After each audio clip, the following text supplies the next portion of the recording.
नमस्ते बच्चों। आज हम किसी बच्चे ने जो प्रश्न किया है, मुझे पूछा है मेरे वीडियो के कमेंट के माध्यम से कि हमें कैसे पता चले कि इसमें अर करना है या आर। बहुत अच्छा क्वेश्चन है बच्चे का। हमें कैसे पता चले कि हम अर करें या आर वृद्धि करें। अर तो यहाँ पर गुण आदेश हो रहा है और आर वृद्धि आदेश हो रहा है। बहुत शानदार क्वेश्चन है बच्चे का। लेकिन मैं आपको समझाना चाहता हूँ इस क्वेश्चन को, सभी बच्चे इसको ध्यान से समझें।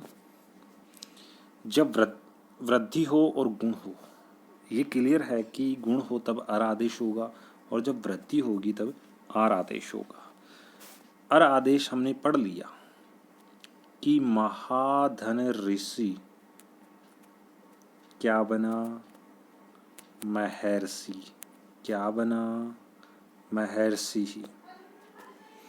अब यहाँ पर महर्षि में क्या आदेश हो रहा है, अर आदेश हो रहा है। महर्षि में क्या आदेश हो रहा है प्यारे बच्चों, अर आदेश हो रहा है। और बताइए महाधन ऋषि में कौन सी संधि है, गुण संधि है। ठीक है, गुण संधि है। अब ध्यान से समझ लेना इसको। महाधन ऋषि ही और मिलाएंगे आ प्लस री, आ प्लस री दोनों का आदेश हुआ पूर्व परयो गुण एक आदेश है, अर आदेश है भवती। तो अर आदेश हुआ तो महर्षि ही बना। अब हम बात करते हैं, बच्चे ने प्रश्न पूछा कि आर करें या अर। अब मैं बात कर रहा हूं आर की।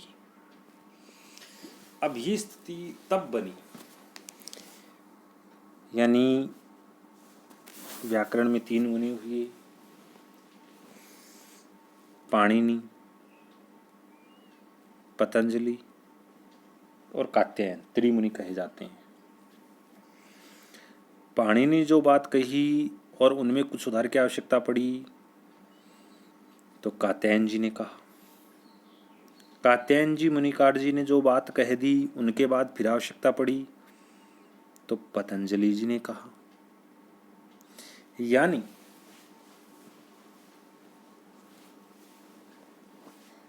महाभाष्य लिखा गया, ग्रंथ व्याकरण का, इसमें ये बताया गया और वार्तिक लिखे गए। वार्तिक वो होते हैं, अभी अपन संधि में पढ़ रहे हैं क्या, सूत्र। जैसे नीचे स्वर्ण संधि दिखाई दे रही है आपको, इसमें सूत्र कौन सा दिखाई दे रहा है, अकह सवर्णे दीर्घः। ये सूत्र काम कर रहा है सवर्ण दीर्घ संधि में।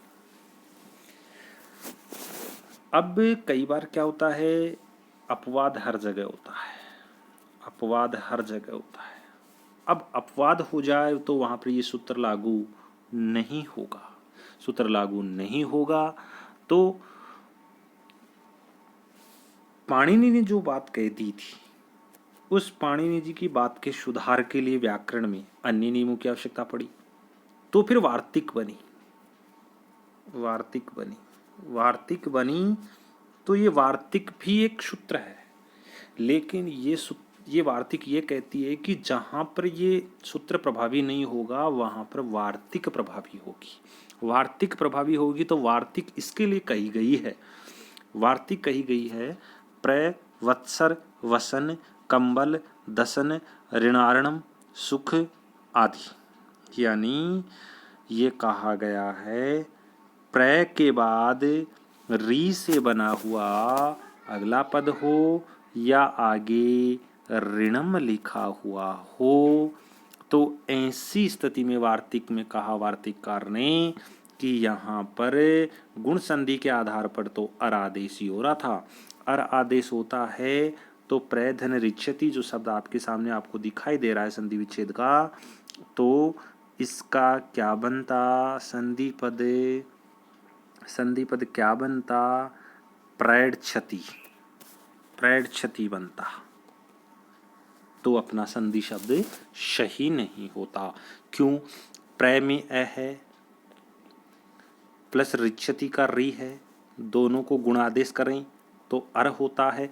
अर होता है तो प्रय में ए मिल गया, र यहाँ पर अधूरा होने की वजह से आगे वाले वर्ण के ऊपर चला गया और छ और ती वर्ण जोड़ करके शब्द बन गया प्रच्छति।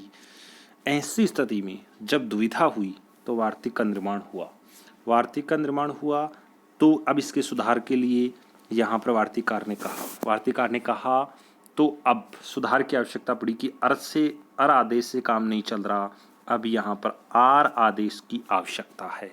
आर आदेश की आवश्यकता हुई, इस वजह से यहाँ पर आर आदेश हुआ है।